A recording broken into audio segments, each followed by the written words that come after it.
ముఖ్యంగా BRS party పుట్టి ఇలా 25వ సంవత్సరంలో అడుగు పెడతా ఉంది. మనందరం ఎట్లయితే జన్మదినాన్ని జరుపుకుంటామో ఇది పార్టీ జన్మదినం, మన పార్టీ పుట్టినరోజు.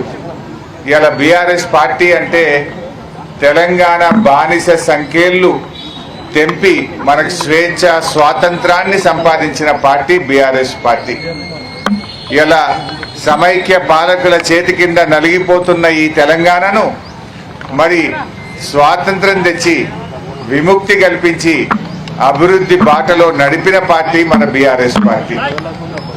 ఈ గులాబీ జెండా కరెక్ట్గా 24 ఏళ్ల క్రితం ఇదే సిద్దిపేటలో పుట్టి 14 ఏళ్లు పోరాడి కేసీఆర్ గారు చావు నోట్లో తలబెట్టి కానే కాదు రానే రాదు అన్న తెలంగాణను తెచ్చిన జెండా మన గులాబీ జెండా అని చెప్పి మనం చేస్తా ఉన్నాం.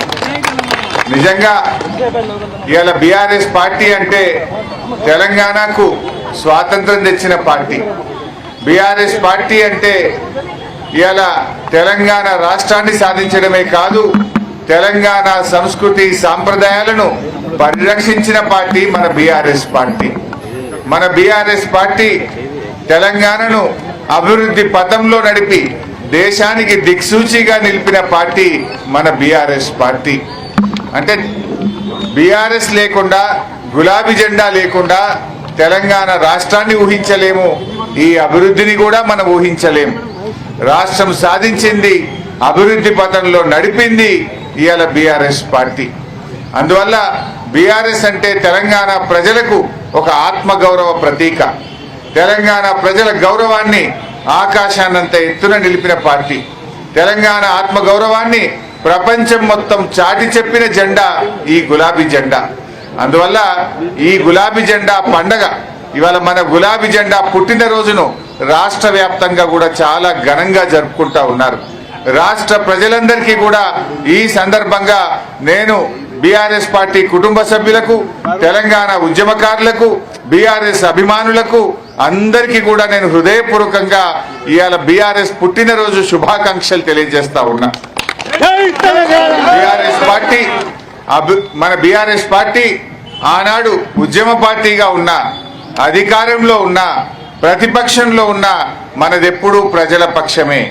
ప్రజల ఆకాంక్షల కోసం పనిచేశాం. ఆనాడు ఉద్యమ పార్టీగా ప్రజలు కోరుకున్న తెలంగాణ రాష్ట్రం కోసం పోరాడినం, తెలంగాణ సాధించినం. అధికారంలో ఉంటే అనేక సంక్షేమ కార్యక్రమాలు, 200 పెన్షన్లు 2000 చేసింది బీఆర్ఎస్ పార్టీ. ఆడపిల్ల పెళ్లికి కళ్యాణ లక్ష్మి అందించింది బీఆర్ఎస్ పార్టీ. బిడ్డ దవాఖానకు పోతే కేసీఆర్ కిట్ ఇచ్చింది బీఆర్ఎస్ పార్టీ. ఇలా అభివృద్ధిలో ముందుకు నడిపాం. రైతుల కోసం రైతు బంధు, రైతు బీమా, ఇలా ఎన్నో అభివృద్ధి కార్యక్రమాలు, సంక్షేమ కార్యక్రమాలు చేశాం. అక్క చెల్లెళ్ళ తాగునీటి సమస్యలు పరిష్కారం చేశాం, సాగునీరు అందించాం, బంగారం లాంటి పంటలు పండే విధంగా ఈ తెలంగాణను అభివృద్ధి పథంలో నడిపాం. మరి ఈరోజు ప్రతిపక్షంలో ఉంటే కూడా ఇవాళ అధికార పార్టీ అయిన కాంగ్రెస్ పార్టీ తప్పిదాలను ఎత్తి చూపుతా ఉన్నాం. నీ 4000 పెన్షన్ ఎప్పుడు ఇస్తావు అని అసెంబ్లీలో గర్జిస్తున్నాం, అసెంబ్లీ బయట కూడా పోరాడుతూ ఉన్నాం. నీ 15,000 రైతు బంధు ఎన్నడు ఇస్తావు, నీ రుణమాఫీ ఎన్నడు చేస్తావు, ప్రజలకు ఇచ్చిన హామీలు ఎప్పుడు అమలు చేస్తావని కూడా ఈరోజు కాంగ్రెస్ మీద పోరాడుతూ ఉన్నాం. అదేవిధంగా మహిళలకు మహాలక్ష్మి కింద నెలకు 2,500 ఇస్తామని గద్దెనెక్కిండ్రు. 17 నెలలు అయిపోయింది, ఏడాదిని అర్థమైన మహాలక్ష్మి ఊసలేదు, 4,000 పెన్షన్ ముచ్చటలేదు, రైతు బంధు 15,000 వచ్చింది లేదు, రుణమాఫీ పూర్తయింది లేదు. మాయమాటలు చెప్పి అధికారంలోకి వచ్చి రాష్ట్ర ప్రజల్ని ఇవాళ కాంగ్రెస్ పార్టీ మోసం చేసింది. ప్రజలు విషయాలు గమనిస్తూ ఉన్నారు, ప్రజలు అన్ని విషయాలు అర్థం చేసుకుంటా ఉన్నారు. తప్పకుండా ప్రజలు గుణపాఠం చెప్తారు. మరి ఈరోజు సాయంత్రం వరంగల్లో జరగబోయే బహిరంగ సభకు మన దగ్గర నుంచి కూడా రాష్ట్ర వ్యాప్తంగా కూడా పెద్ద ఎత్తున తరలి వస్తూ ఉన్నారు.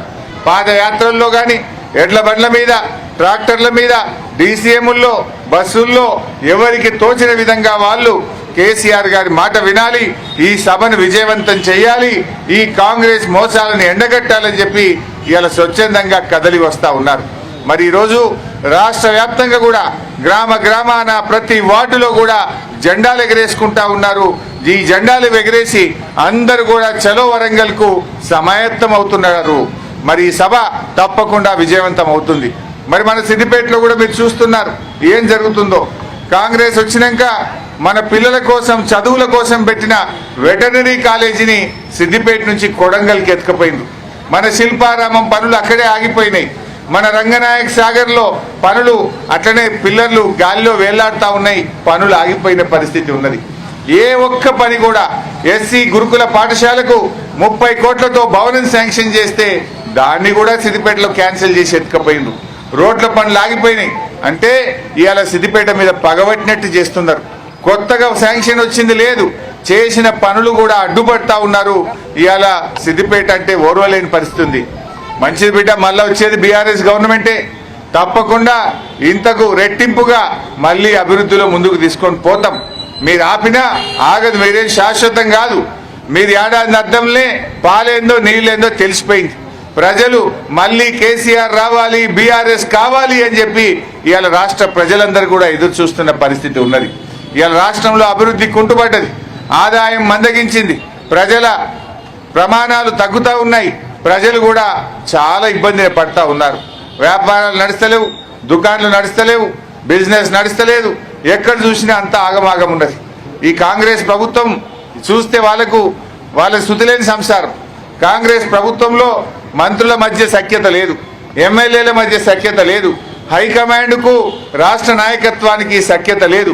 అంటే ఒక గతి లేని శృతిలేని సంసారం అయింది.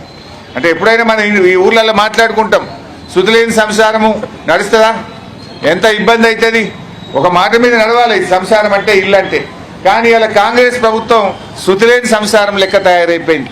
ఒకళ్ళ మాట ఒకళ్ళకి నడవదు, ఒకళ్ళ మాట ఒకళ్ళు నమ్మరు.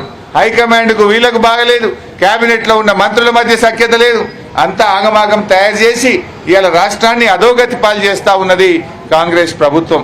కాంగ్రెస్ వచ్చినాక ఇవాళ ప్రజలకు ఇబ్బందులు మొదలైనాయి. వాళ్ళు ఎన్నో అరిచేతిలో వైకుంఠం చూపించారు, ఏదేదో చేస్తామన్నారు, చేసిందేమి లేదు. కానీ కేసీఆర్ గారు ఇచ్చినవి కూడా బంద్ పెట్టింది. రైతు బంధు బంద్ అయిపోయింది, దవాఖానలో పోతే కేసీఆర్ కిట్టు బంద్ అయింది, బతుకమ్మకు చీరలు బంద్ అయిపోయినాయి. ఇట్లా అనేక కార్యక్రమాలు బంద్ పెట్టింది తప్ప కొత్తగా ఇచ్చినవి అయితే ఏమీ లేవు.